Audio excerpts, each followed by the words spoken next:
Braves and baseball fans, it's time to take a trip from coast to coast across Major League Baseball. There it goes, a long drive. If it stays fair, home run.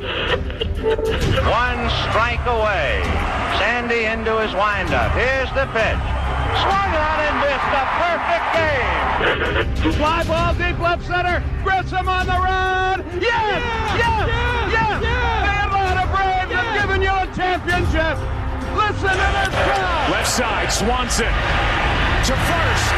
Braves are world champions. Braves and baseball talk, straight from the diamond. Brought to you by Mark Spain Real Estate. Get a guaranteed offer on your home today. And Window Nation. Call the pros at Window Nation at 866-90Nation. Here's Grant McAuley. Hello and welcome to From the Diamond. I am Grant McAuley. It is a brand new season of Major League Baseball and Braves baseball, for that matter. It got started on Friday, and the Braves, well, they got it started in a lot better fashion this year than they did 1 year ago. Some very good stuff to get into on this edition of From the Diamond. As always, I appreciate you guys making me part of your Sundays. We will be doing this throughout the course of baseball season until we get, I think, a little bit closer to football. Then we might shift to some Saturdays down the fall, but hopefully we'll be doing this thing all the way through the fall. That's what the Braves are planning. So make sure you're subscribed wherever you get your podcast. You can find it on the Odyssey app as well. Follow me on social media on most platforms at Grant McAuley. You can also find the show at FromTheDiamond.com. A lot of useful links right there to get you connected with all the different things that I'm going to be doing this season. And more importantly, to get you connected with what is going on with the Atlanta Braves. 13 games in 13 days to start the year. So the mission, quite simply, we saw this a year ago, try to win a series. Try to win more than you lose. And that felt like it was more difficult at times last year than it needed to be. But the 2026 Braves, despite having to deal with some of the same narratives, some of the same stories, and some of the same setbacks and challenges, if you will, that they did a year ago, have found themselves winning 2 out of 3 against a Kansas City Royals club that also has its eye on the postseason and embarking on what I think is going to be a very challenging little run to start the year here, because you do have the Sacramento, maybe you can't call them that, but the Athletics anyway. That's where they're playing these days. You got them for 3 games at home and then a 7-game road trip. The Arizona Diamondbacks will be a challenge. Los Angeles Angels, we'll see if the resurgent Mike Trout is enough to push them over the top. But either way, it is quite a meat grinder, if you will, for a pitching staff that has had the kind of questions that the Braves have had to deal with pretty much since day one of spring training, and really this dates back to everything that went on in 2026. So we'll talk about some of the things that are going on and unfortunately going wrong with the Braves rotation, but let's dive into a weekend that I felt like was a good reminder that this is still a very talented baseball team and a team that was capable of so much more than they have shown at times, especially over the past couple of years in their first losing season since 2017. They did not want that narrative to be something that followed them into the start of this year.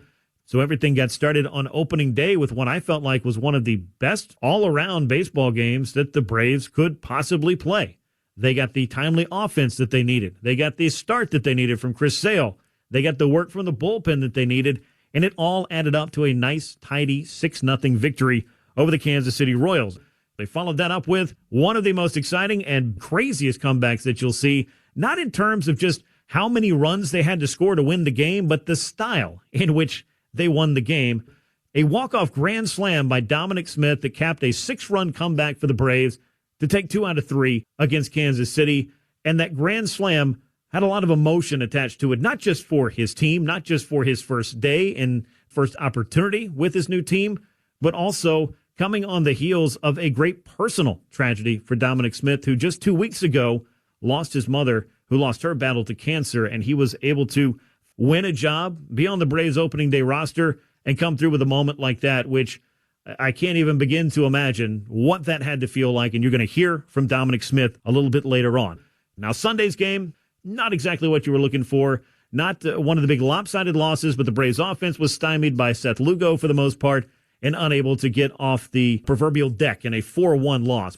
But taking 2 out of 3 from Kansas City was certainly, I think, something that most Braves fans would sign up for. You want to start winning series. You want to start stacking those series wins up, and you want to get off to a much better start than you did a year ago. And I would tell you this, by winning the first 2 games of this year, and this is one of the many crazy stats we're going to try to get into here over this next hour or so, the Braves were never 2 games over 500 last year. Never. That's what an 0-7 start will do for you. They did find themselves over 500 in the middle portion of May, but then, as we all know, things went south. I'm not going to sit here and tell you that they need to hang up a flag for winning the first 2 games of the season, but I can tell you this, from the ability to maybe exercise a few of the demons, multiple starting pitching injuries, a suspension of a player who was supposed to be a factor in your lineup and will not be for the second consecutive year, as Jurickson Profar was, of course, once again popped for performance-enhancing drugs. These were the kind of things that the Braves were dealing with, but they had themselves a solid spring. I think the guys were able to get the work in that they needed to, and you started to see signs that there were offensively and from a pitching perspective things that you needed to see this year. It all started with Chris Sale on opening day. So let's hear a little bit from the Braves ace, the guy that is going to be fronting Atlanta's rotation, regardless of who the 4 men are behind him. But the questions right now are, who are going to be all 4 of those guys? We know 4 of them at this point. It is Chris Sale, it is Reynaldo Lopez, it is Grant Holmes, it is Bryce Elder, and then it is question mark. And perhaps if they try to do a 6-man rotation, it is a second question mark. But Chris Sale talked a little bit about the status of the rotation and where exactly they see themselves, even though they know this is a very familiar challenge. Obviously the spring training was hard. We had some guys go down. That's never what you want. But I think with that, sometimes opportunities come up because of that. And I think the guys that are in those situations now, they're ready for the opportunities that they have. Everybody had to start somewhere. There was a day Greg Maddux had 0 pitches thrown in the big leagues, and then he became who he was. Now, we're not all going to be him. He's on the Mount Rushmore of pitchers, right? But everyone has to get their start somewhere, and everyone has to start their story somewhere. So we got some young, exciting guys. We got some guys that, have been around a little bit. But, I think all in all, we're all confident with who we're going with. Well, Chris Sale is the guy that it really is all going to have the tone set by what he's able to do. And when it comes to the overall challenge that this group is going to feel, I think you have to kind of compartmentalize that and do it on a day-to-day basis. Chris Sale talked a little bit about the injuries that they're dealing with and the role, the leadership that is going to be expected of him and of some of the other veteran pitchers. I do know how to kind of bring guys back away from the edge a little bit when they get hurt, because I've been through it. I know what it can do to you. I know what it feels like physically to be hurt, but I also know the mental side and how tough that can be as well. Us as athletes, we don't plan for that. We are so kind of atypical in terms of we have to work, we have to compete, we have to produce. You don't really ever think about the bad stuff happening because you're just so locked in on all the focus that you need to do on the good stuff. So it can be tough. Especially when you're young. Luckily, I say luckily, but luckily I got hurt when I was older. So I don't know what it would be like trying to get your footing in underneath you or trying to get your foot in the door and then having to deal with some of these injuries on top of that. So, I just try to be there for those guys, like my teammates were for me and let them know that this is a process sometimes. And sometimes there's going to be good days, there's going to be bad days, but every day is one step closer to the field. So every day should be looked at as a good day. And the Braves want to see far more good days in their future, whether that be for Spencer Strider, who they may have avoided a major issue with, but an oblique strain has him on the injured list to start the year, or Spencer Schwellenbach, who I know wants to ramp up and get back as soon as he can, but that could cost him a couple of months, or Hurston Waldrop, a young guy who came onto the scene last year, really showed some great things, but ultimately had to deal with an elbow surgery, just like Spencer Schwellenbach did. However, I think they feel that the Waldrop injury might actually have been a little bit less severe than they were concerned about. So some good news on that. And we'll, of course, update when we know a little bit more about when the timetables can start being set into place for the Striders, the Waldrops, and, of course, the Schwellenbachs, who could help this rotation immensely. Now, the question, I think, is an obvious one for Chris Sale because he's the figurehead of this rotation. Does he feel the pressure that comes with needing to front and lead this starting 5? Here's what Chris Sale had to say about that. I would say regardless of who we have on the roster at any given time, we all take pride in what we do. And we all have faith and trust in the guys in that locker room, no matter who the name is, who the guy is, the opportunity. For me personally, and I think I can speak for the group, we don't really pay attention a whole lot to all of that. We know that if we go out and do our jobs as individuals and we play together as a team and we're all pulling from the same side, it doesn't matter really who we have going with us. Like I said, the opportunities are going to rise for people, and I think we have the right guys in the right positions to step up and take care of that. And the Braves were able to get some good starts from both Chris Sale and from Reynaldo Lopez, who tossed 6 innings of 1-run ball after Chris Sale tossed 6 scoreless innings in his opening outing of the season. And Grant Holmes, 3 runs over 5 innings, a serviceable start, but you'd like a little bit more offense to be able to back him up. But the pitching staff, that's going to be, I think, a big discussion point all season long, and we'll, of course, delve into a little bit more of that as we continue here. But we do have to talk about what the rest of the weekend was, the incredible moment for Dominic Smith, how the offense, the lineup is constructed, and a whole lot more. We'll get into that as we continue on From the Diamond with Grant McAuley on Sports Radio 92.9 The Game and the Odyssey app. I love baseball. Now back to more Grant McAuley and From the Diamond on Sports Radio 92.9 The Game. Welcome back into From the Diamond with Grant McAuley here on Sports Radio 92.9 The Game. We continue talking about what was a very good weekend for the Atlanta Braves as they took 2 out of 3 from the Kansas City Royals. Nope, they can't win them all, but 2 out of 3 ain't bad, and that's a good way to start your season considering where the Braves found themselves a year ago. Now, I promise we are going to drop that narrative, but there is a big challenge for this club that isn't just going to the West Coast for 7 games to start the season, but 13 games in 13 days to start things out, especially when you're dealing with the kind of pitching questions that the Braves have been facing throughout the, obviously, last season, but all the way on into 2026. That is going to be a tall task for Walt Weiss, the Braves' first-year manager, not his first rodeo as a manager, but first time at the helm of a club in 10 years. So, obviously, that's been a big talking point as the Braves, as Brian Snitker stepped away, Walt Weiss getting that job, and what exactly would this team look like? What would the tone be? How different would it be? And we saw a coaching staff, I felt like, that was really kind of overhauled and built around him that has a lot of really great baseball minds. So overall, throughout the course of spring training, that group got a chance to know the group of players, and I think there's a lot of confidence that was built throughout that process as well. But the big question for the Braves and the offense anyway is, are they going to be able to find the consistency that has been a major issue over the past couple of years? And why has it been an issue? Well, injury is part of it. But even when some of their major players are healthy, like Ozzie Albies or Michael Harris or Austin Riley or Sean Murphy, they haven't been able to get the production that they need to get from these guys. And yes, you can make an argument that some of these guys at times were playing through injuries, but their expectations for what this season is supposed to look like, I don't think have been met over the last couple of years. And one of those guys, certainly we're going to talk about in just a moment, is Austin Riley. As Walt Weiss, I had to ask him about different guys in the lineup, how they fit, and what his expectation was. And with a very, very good spring, a lot of power to all fields, it really looked like Austin Riley was back. So I asked Walt Weiss, what exactly are your expectations for Austin Riley in the year 2026, and here is what he had to say. He's in a really good place. Had a great spring, and like a lot of our guys, he's hungry. He's been banged up the last couple of years, hasn't played up to his level. I think he's going to have a great year.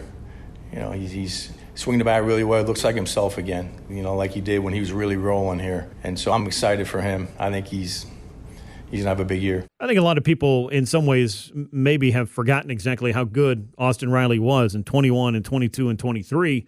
I mean, this was a third baseman who was establishing himself not only as a cornerstone for the Atlanta Braves, but also one of the best third basemen in all of baseball, if not all of baseball, at least the National League. He was an all-star with 35-plus homers, averaging about 100 runs batted in a year. If you're into the wins above replacement metric, which most people are in 2026, he's a 5 or 6 WAR player every year, but he's not been that in 2024, a broken wrist. And then last year, the core muscle surgery that he had to get cost him a couple of months as well. So Austin Riley, when I caught up with him before opening day, he is really excited about where he is, both from a health perspective and also the adjustments he was able to make on his swing to get him ready for 2026. What's this winter and this preparation like for you? I know the last couple of years, your season is ended earlier than you wanted to, but this winter, getting a chance to get healthy and have the kind of spring that you've had, how much confidence does that give you going into this year? A lot of confidence. And, the offseason was more about just getting back to what I know I'm capable of doing. The offseason before, I was in a cast for 14 weeks, didn't really get to start hitting until January.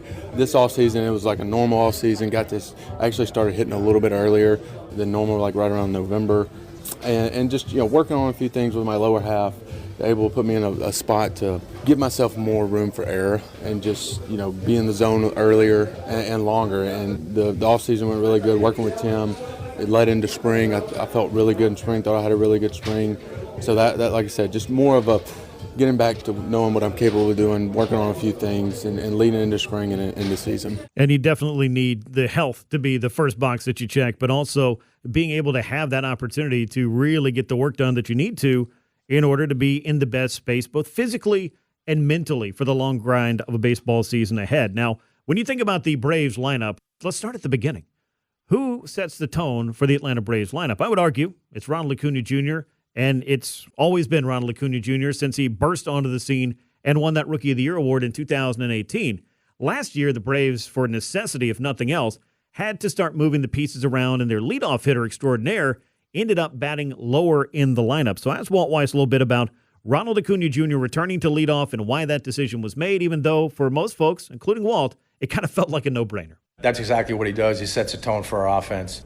It's become part of his identity, and last year he actually hit third more than he hit first.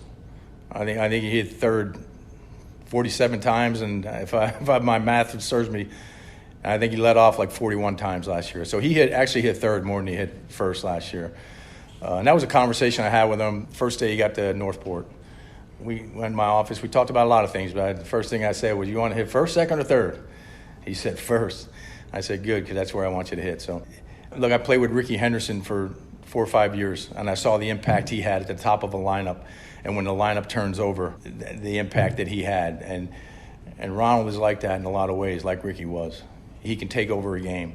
Yeah, him setting the tone for us every night. He doesn't have to hit a homer to lead off a game, but just getting on base, the havoc he creates right out of the gate. That's what I like about him. There's a lot to like about Ronald Acuna Jr. in all facets of the game, but that is one of, I think, the biggest compliments that you can find, especially from a baseball lifer like Walt Weiss, who you might forget was on some pretty important teams, some pretty big teams through the late 80s and into the 90s with his time with the Oakland Athletics and later with the Atlanta Braves as well. And Ricky Henderson, when that's the guy that you're compared to, that's the stratosphere that you're in. It may not be that Ronald's going to break the all-time stolen base record, but he is a guy that can find his way on base, and when he does, it can be the ultimate distraction. And if a pitcher makes a mistake to start a game or at any time during the game, obviously he can take you over the fence as well. So for Ronald Acuna Jr.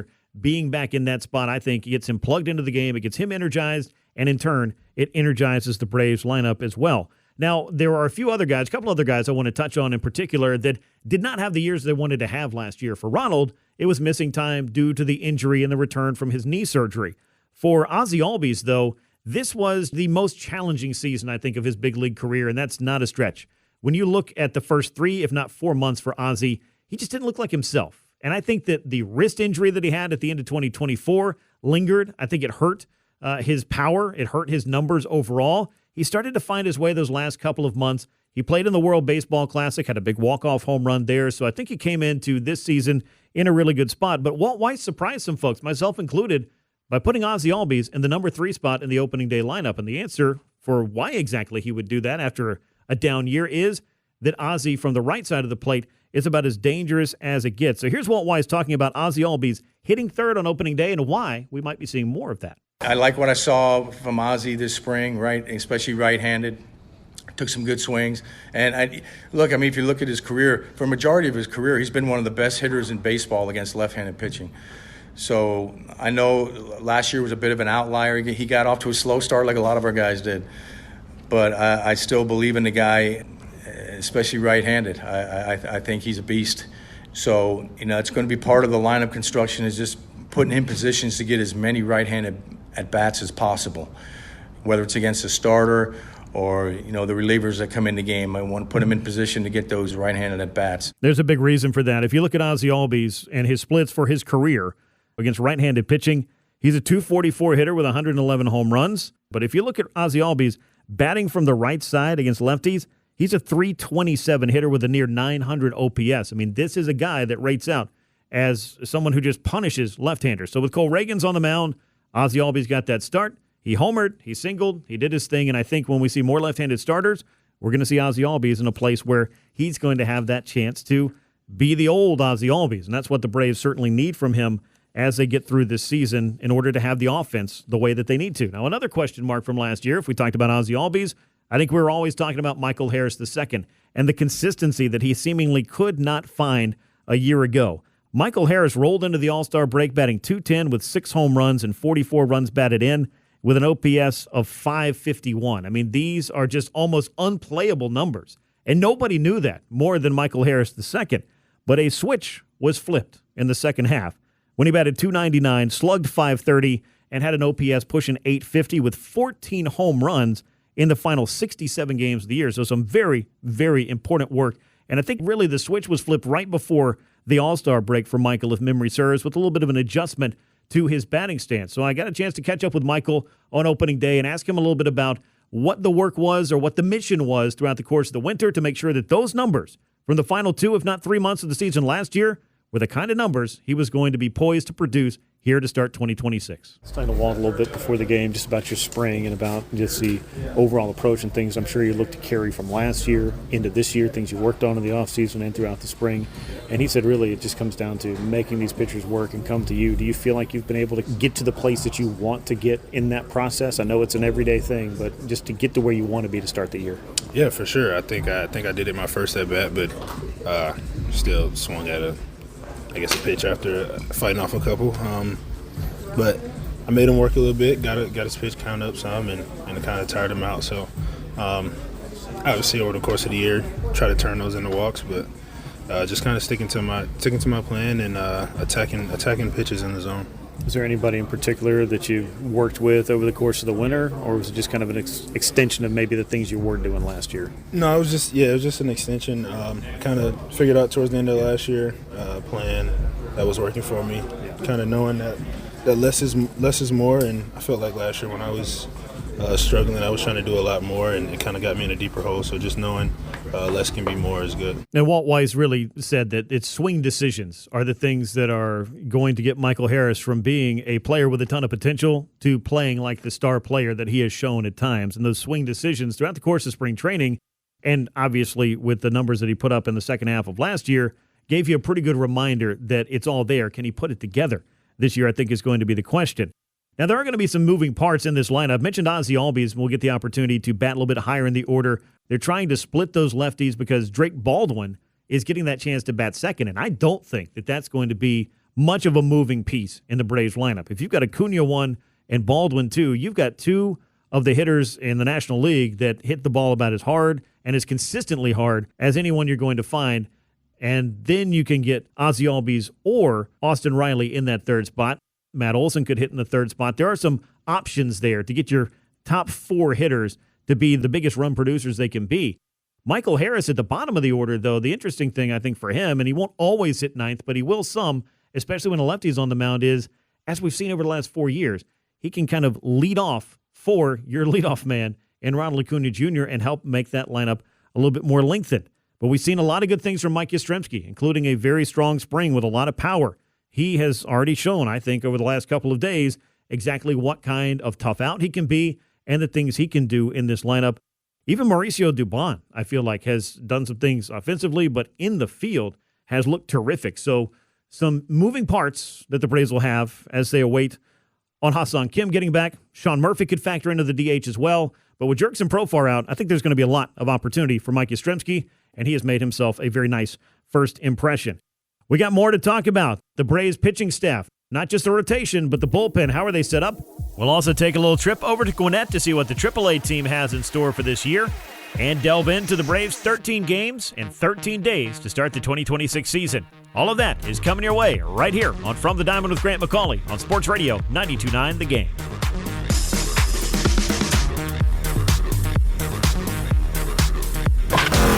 Back to Grant McAuley for more From the Diamond on Sports Radio 92.9 The Game.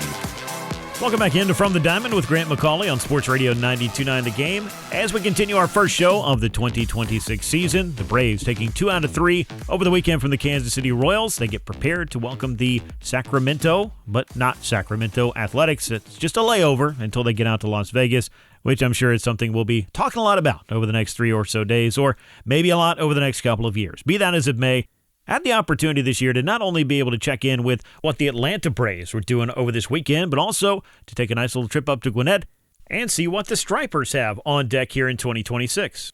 Now, if we flash back about a decade or so ago, it seemed like the Braves had the best farm system in baseball, and you were just waiting for all of these guys to make their way up the ranks, sign that guest book in Gwinnett, and come right on up and become fixtures in the Atlanta lineup. But these days, it's a very different mix. There is a young team, but there are also some veteran players. It's a mix of the kind of depth that has become more of the extension of the 26-man roster, becoming more of a 40-man roster that you're managing as a GM. But there are some intriguing names that might be called upon over the course of this season that we will see come up and make contributions to the 2026 Big League Club. The man in charge down in AAA Gwinnett is Kanekoa Teixeira. He has been the skipper in Gwinnett since 2024, made his managerial debut back in 2021, but at just 40 years of age, Teixeira is not that far removed from the game, which I think makes it a very unique and relatable relationship that he's able to have in the knowledge and the experience that he's able to share with the players as they develop over the course of a long baseball season. Also, he's able to lean on some veteran players to help take these prospects and young players through that finishing school, if you will, that AAA can often be. The work and the results on the field are obviously important, but there are just so many things that goes into a minor league baseball season. So I hope you'll enjoy my chat with Gwinnett Stripers manager Kanekoa Teixeira. Each and every minor league season gives you a new opportunity, a new roster, but you just got to spend a lot of time down in the Florida sun to get yourself ready. You were around a lot of these guys. How would you describe and size up the group that comes to Gwinnett getting ready to play a season's worth of baseball, which for some young players is a whole new opportunity, and for some veteran guys they're hoping is just another opportunity in their career?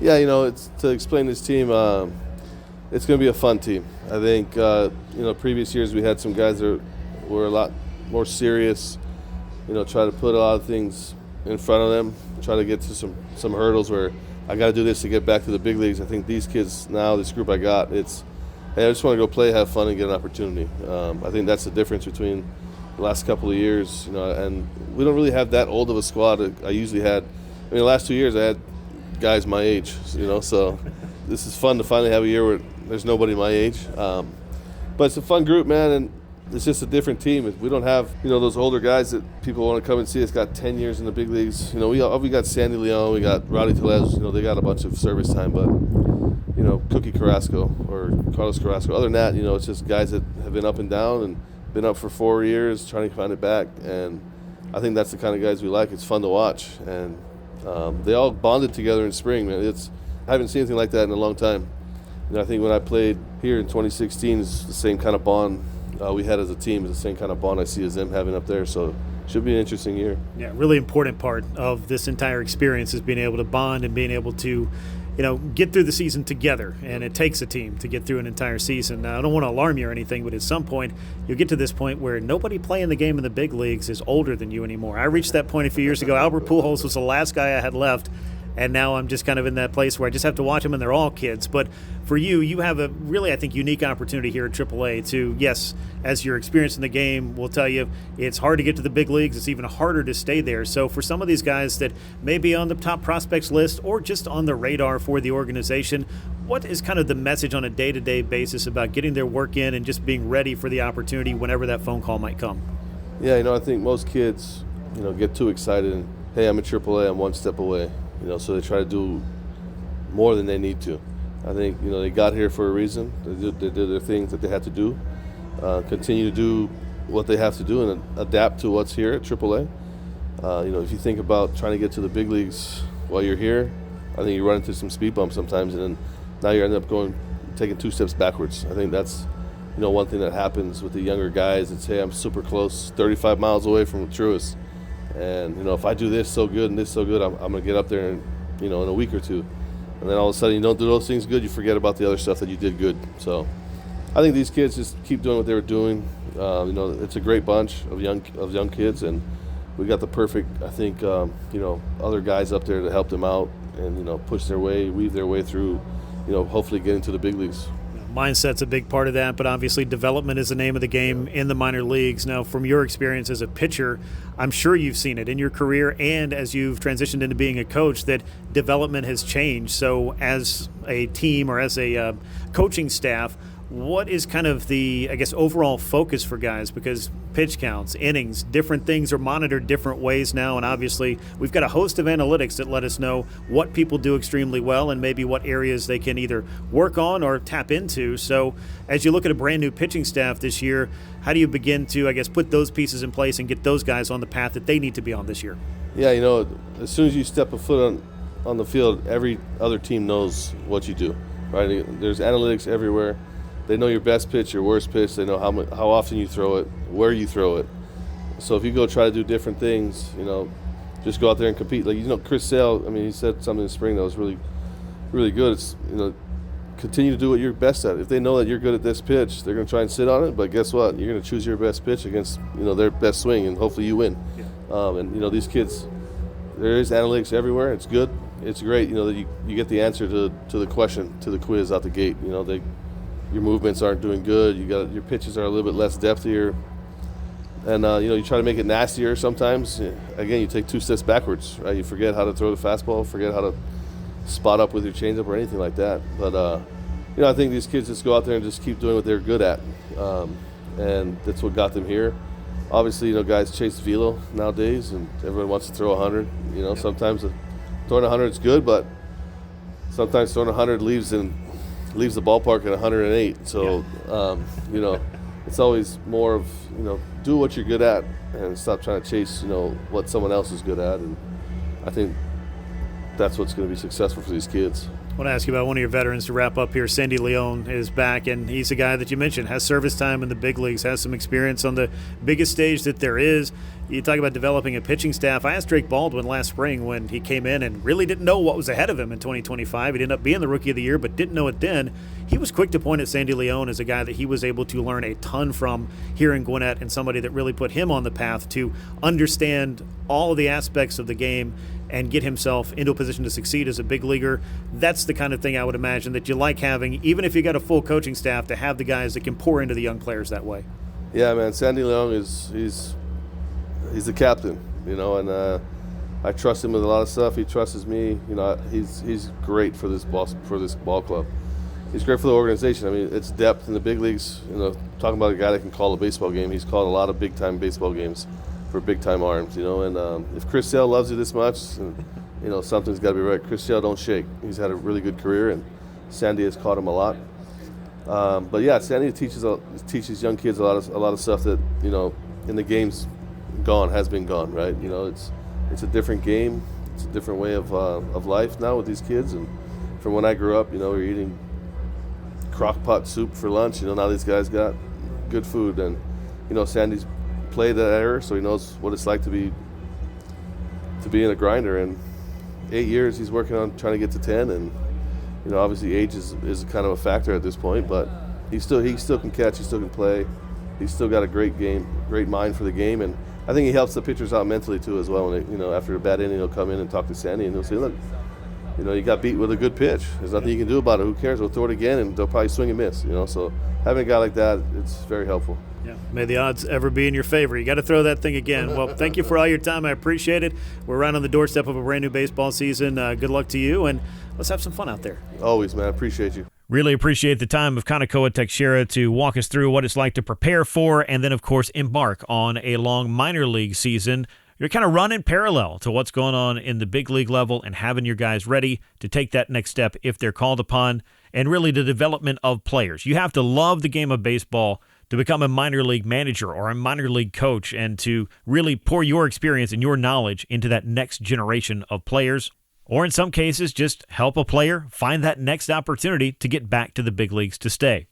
One player looking to do just that is Nacho Alvarez, the Braves infield prospect who we've seen over the last couple of years and came to camp here in 2026 with a very different assignment, at least for starters. If you watch the Behind the Braves documentary series on YouTube this year, we saw that when it was time for pitchers and catchers to report and get to work, that it was Nacho Alvarez donning the catcher's gear and getting behind the plate.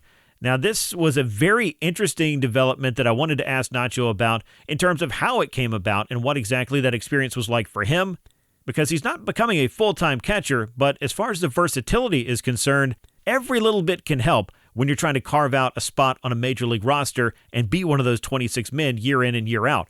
regardless of whether or not he ends up catching at the big league level. I wanted to get an idea of what this spring was like for Nacho Alvarez, including his experience with the World Baseball Classic and what he's looking to get out of the 2026 season. Saw a lot of interesting things over the course of spring training, as we always do. One of those is Nacho Alvarez, Braves catcher. Could you walk me through the discussions? I know you talked about this a little bit on Behind the Braves, and opportunity comes in a lot of different forms, but that was one I don't know that I necessarily expected. Yeah, like you said, I didn't expect it either. I mean, I just got a phone call from Alex in the offseason, and he presented it to me. It was actually during the fall league, so one of the catching guys went out to the fall league. We had I think it was 4 weeks, just pretty much drills every morning before I did all the regular stuff with the team. And then it was just drills for 4 weeks. It gave me like a week and a half off, and then another catching coach came into town and worked with me. I mean, it wasn't much work. I just had the 4 weeks to work on the drills and stuff, and then the last week, the second catching coach came in just to pretty much watch me catch bullpen and stuff. And then I just worked on it in the off season, and I mean, I went into camp pretty much to start off with to work on the catching, not knowing I was going to the Classic, and then found out I was going to the Classic, so I was I should probably take ground balls at third base. So yeah, I mean, it was it's just been a weird journey with the whole catching stuff. Yeah. I mean, I got back from the Classic, haven't done much, but I know during the season I'll be dabbling with it here and there. Yeah. So, I mean, like you said, it's just another opportunity to open another door for myself. At the end of the day, you want to be in the big leagues. So, whatever helps me stick, I'm going to give it a shot. I mean, opportunity comes in all different shapes, forms, and fashions. Talking about opportunities to make baseball memories, how about the World Baseball Classic? Maybe didn't get to spring training expecting to be there, but lo and behold, you were part of something that I think baseball fans are realizing over the years is not only a pretty great brand of baseball, but pretty meaningful for the countries involved. I think it should be a longer event, to be honest. It's such a cool thing. I feel like the way that soccer has done it and the World Cup happening every 4 years, I think we should keep it at every 3 because, I just want to keep doing it every year. It's so much fun. I don't really know how to explain how much it meant to me and my family. It was just so surreal to put on those colors, and I mean, I just, from a kid, I remember watching the Mexican soccer team and the baseball team growing up, and it's just for me to be one of those guys wearing that uniform, it just doesn't feel real, to be honest. A World Baseball Classic kind of reminds you that baseball is such a global game, and while it's that big, it also hits families, right in the feels, as the case may be, with something like that. So I'm glad you were able to have the opportunity to experience that. I know you had to very quickly shift your focus back to getting ready for the regular season, what you needed to do in spring training, maybe taking ground balls in a couple of different positions. I know that's probably ahead for you here in Gwinnett. Having experienced the major leagues now and gotten to see a little bit of what it's like on the other side, how much does that motivate you to get back there, and how do you kind of temper that with making sure the work is getting done on a daily basis here?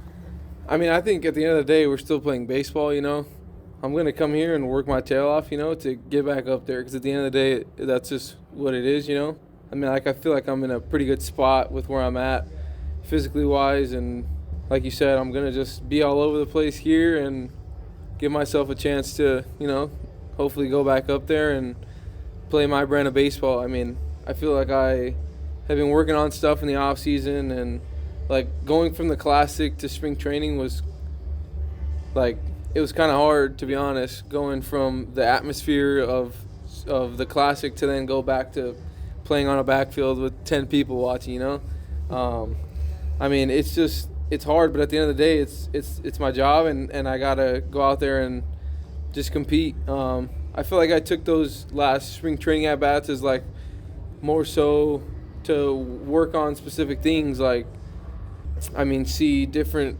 pitches and different counts, and I want to go on this one, going from such high intent at bats from the Classic, and I honestly felt like I could have played a regular season game right after I got back. Yeah. I felt like I was ready to go. I mean, I told that to the staff. I was like, I'm ready to go, honestly. I just want to take these at-bats, and I want to work on certain things. Maybe I can tinker with it in a game that, I wouldn't work on during the season, but on the backfield, you can get away with that stuff. So I just feel like it was good for me to go and, like you said, get ready for the regular season. But to be honest, after the Classic, I was ready to go. I was fired up. The car was gassed up and ready to go, and obviously opening day is right ahead of us this weekend here in Gwinnett. It sounds like you guys have got a pretty good group, a very young group by most AAA standards, if you will. So I would imagine it's going to be a lot of fun to play with some of these guys you've gotten to know over the years being in the organization, and also get to the business of playing baseball because, as you said, it's a pretty darn good job. Yeah, no, I mean, I think the group we have here is pretty special. We have a mix of veteran guys and young guys, but I feel like at the end of the day, it's like when you get around like my first taste of it was 24, and like that group was special to me. Like everyone kind of pulled me under their wing, and like it was just the group of guys we had that year was phenomenal. They were just from top to bottom, pitching staff to the hitters to the catchers to everyone. It was just a really good group, and that group reminds me of this, like I haven't really been around these guys too much, but like just in the clubhouse, everyone's conversating, and like it's a good vibe to the whole clubhouse. I'm excited.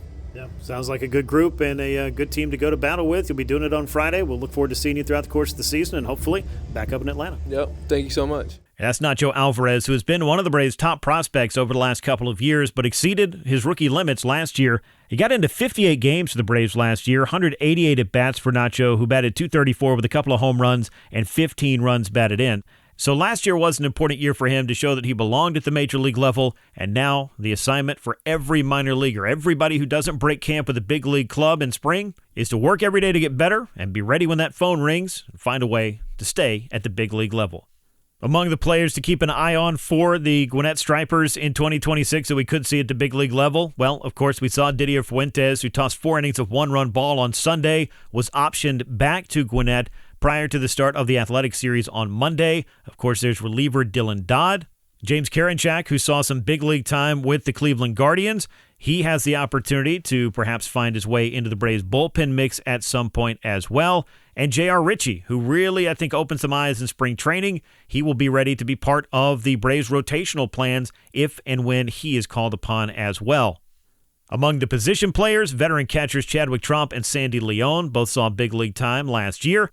Nacho Alvarez, who you've already heard from, and Rowdy Tellez, the big slugger, was a late signing for the Braves in spring training. He's got a 30-homer season under his belt at the big league level. We'll see if the Braves need to call upon him at any point. And we also got to look at Ben Gamel, a left-handed hitting slugger, the journeyman outfielder. He's 32 years old. He's played parts of 9 seasons in the major leagues, and those are just a few of the names to keep in mind for moves the Braves could make for depth if they need to in the event of an injury or something else unforeseen here in 2026.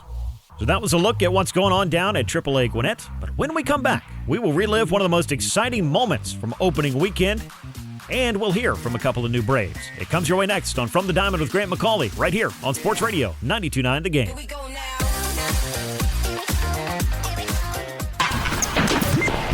I love baseball. Now back to more Grant McAuley and From the Diamond on Sports Radio 92.9 The Game. Welcome back into From the Diamond with Grant McAuley on Sports Radio 92.9 The Game as we continue discussing the opening weekend for the Braves, and we'll, of course, be getting you set for what is coming as the weekend started. The Athletics roll into town at Truist Park for 3 games, a couple at night, and then 1 on Wednesday afternoon, then a 7-game road trip for the Braves after that. We'll talk a little bit more about what's coming up, but let's talk about some of the big events over the weekend, and I don't think there's anything bigger than a walk-off grand slam. In fact, I'm here to tell you there's not.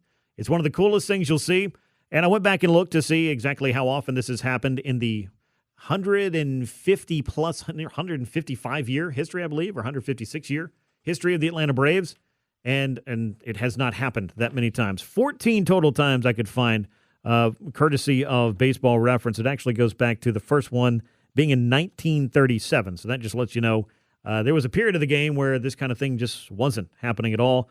Last time it had happened before Dominic Smith on Saturday night was Brooks Conrad, of course, back in 2010. Prior to that was a May 13th Grand Slam in 2006 by Jeff Francoeur, who was on the Braves call for the opening day game and, of course, is part of Braves Vision as well. I remember that game very well. I was at that one with my father and my grandfather as well. A walk-off Grand Slam in the bottom of the 9th inning. That will play.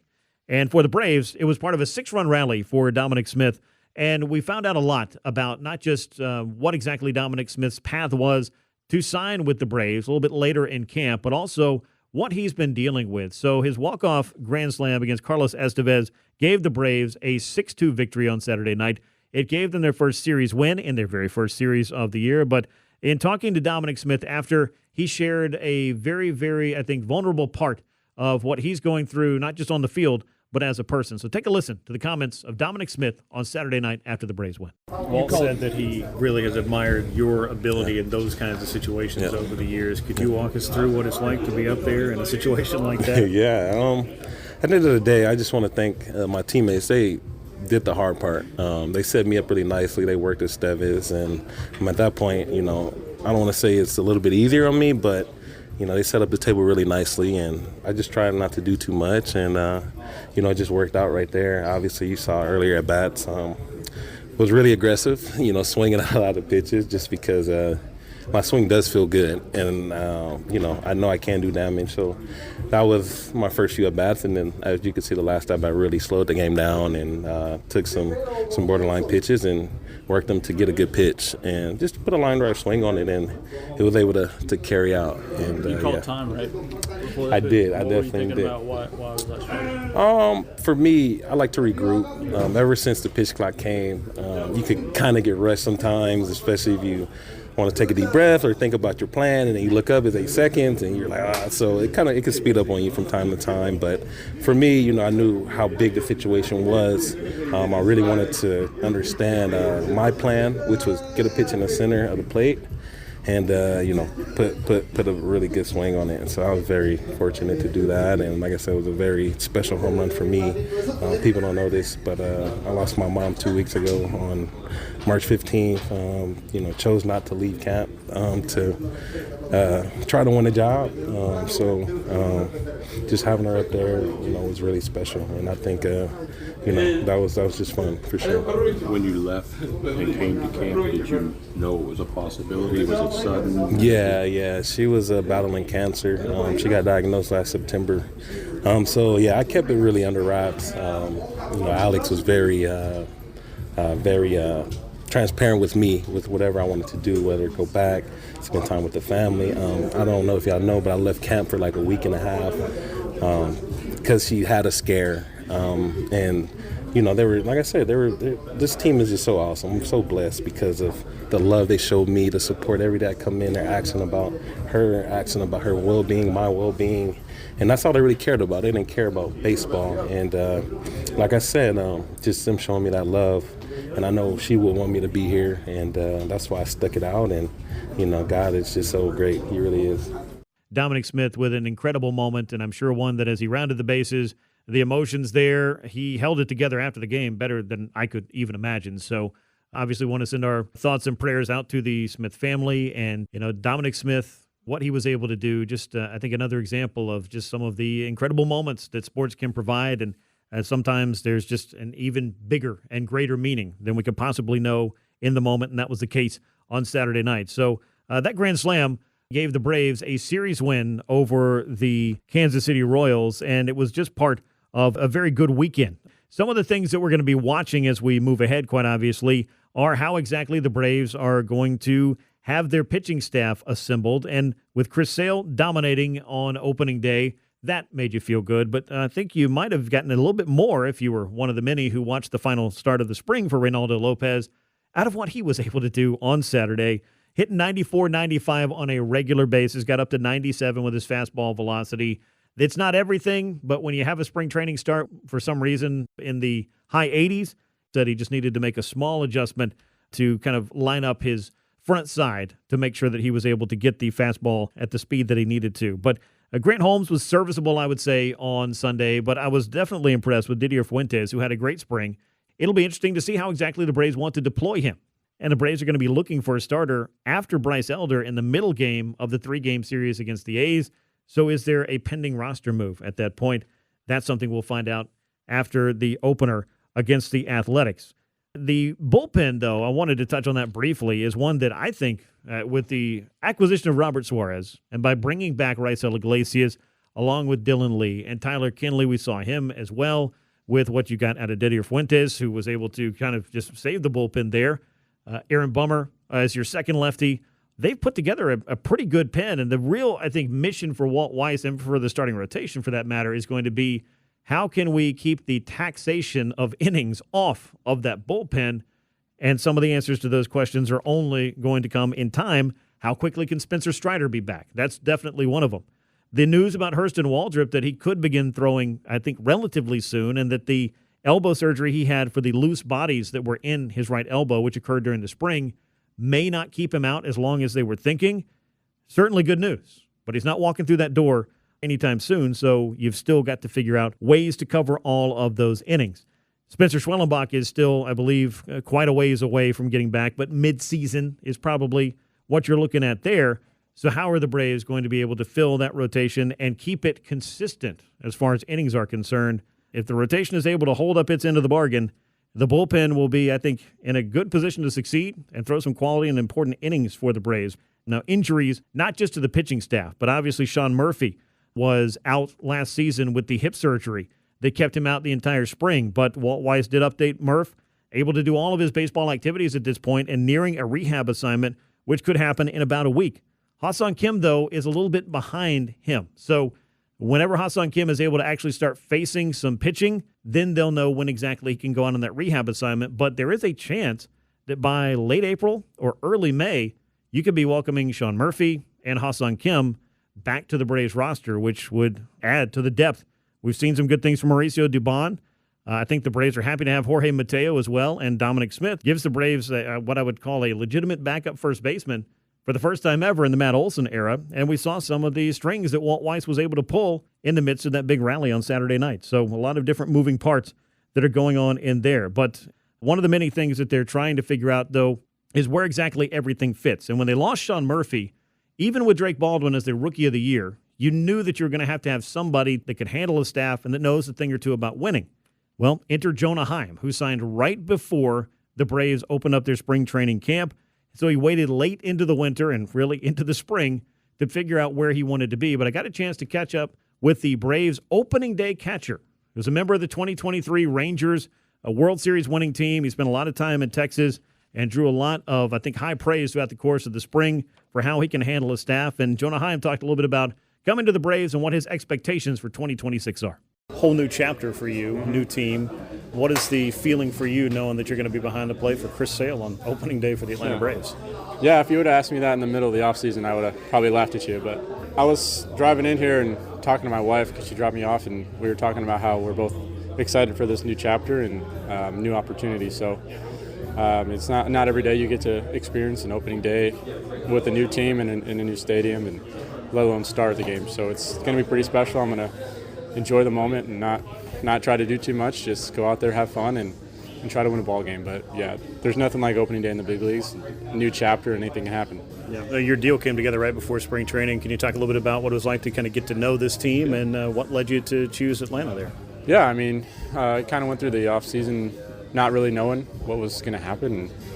Atlanta called kind of early, just kind of setting the groundwork and what could be, and I was weighing my options, and this was kind of the best fit for me and my family, and to come in and play with Drake, play with Murph, and play in a team that's got a chance to win it all. So, I mean, that's all you kind of want as a player, is to be able to play in October and celebrate with your guys on top. So, yeah, just for me, it was the fit, the culture here. I mean, all the guys have been unbelievably nice, and just the talent in this room is truly special. Well, you're no stranger to winning. You've done that with the Texas Rangers. Obviously, the Braves have those kind of aspirations. Won the World Series not too long ago. As you look around this group and get ready for the 162 that gets you to those October games, how do you size up the guys that you're playing with and the pitching staff you're going to be working with? Yeah, I mean, it gives us a lot of hope when you see the lineup we can run out and the pitching stuff we got. It gives the feeling of a lot of wins and a lot of fun games. So there's not going to be burden put on one guy in this lineup. There's 1 through 9 can hurt you, and we just keep the line moving and play good baseball. We're going to be just fine. And our starters have proven in spring that they're up for any task given to them. And I mean, our bullpen is one of the best. I put it at top of baseball. So we just got to give these guys a lead, and they're going to do the rest. Well, welcome to Atlanta. Thank you very much, and enjoy opening day. Yeah, thank you. That's Jonah Heim, who joined the Braves just before spring training got started. 31-year-old backup catcher for Atlanta, member of the 2023 Rangers that won the World Series. He was an all-star, won a Gold Glove, knocked in 95 runs. So I think there's a big case to be made as well that even once the Braves get Sean Murphy back in the equation, that with the DH spot now open, Marcell Ozuna doesn't get all of those at-bats, there's a good case to be made for having a third catcher that allows you to deploy either a Sean Murphy or Drake Baldwin or Jonah Heim, who's a switch hitter, as a pinch hitter if you need them at some point in the game. And that's something that the Braves have not really been able to do the last couple of years or have been reluctant to do under the Brian Snitker regime. But Walt Weiss might have a lever or two more to pull. Those are the things going on for the Braves over the course of the weekend. So let's take a look at what is ahead for the Atlanta Braves. On Monday and Tuesday, 7:15 first pitch for Atlanta. It is Bryce Elder against Jacob Lopez on Monday as the Athletics roll in to start this 3-game series. The Braves have not announced a starter for Tuesday's Game 2. We'll see exactly how that weighs out. Martin Perez, could he be somebody who might be called upon to come in and start that game for the Braves? Because we know there are going to be some maneuvering that needs to happen for Atlanta's pitching staff over the first 13 games in 13 days. It'll be Aaron Savali on the mound for the A's on Tuesday. Again, 7:15 that first pitch. Then Wednesday, a business person special. 12:15 start. It's Chris Sale. It's Luis Severino. So pretty good pitching matchup as Atlanta closes out those first 6 games on that homestand. They won the series against the Kansas City Royals, a club with playoff aspirations. Meanwhile, the Athletics, I think, are going to be a scrappy team. They may not be able to push their way into the playoff scenario in the American League, but I think they're going to be much improved here in 2026, and they've definitely got some guys who can mash, so it'll be a challenge for the Atlanta pitching staff. Once they're done with the Athletics, it's a 7-game road trip. It starts with 4 in Arizona on Thursday. Then on Monday, they'll roll into Anaheim to start a 3-game series with the Angels before they finally get an off day on April the 9th. So that's what's going on for the Atlanta Braves coming up. That is what went on over the course of the weekend as well. Appreciate you joining me on From the Diamond. I'll be with you every Sunday here on Sports Radio 92.9 The Game. You can also find the show wherever you get your podcasts and on the Odyssey app. We'll be back with you next Sunday. I am Grant McAuley. This has been From the Diamond, and until then, so long, everyone.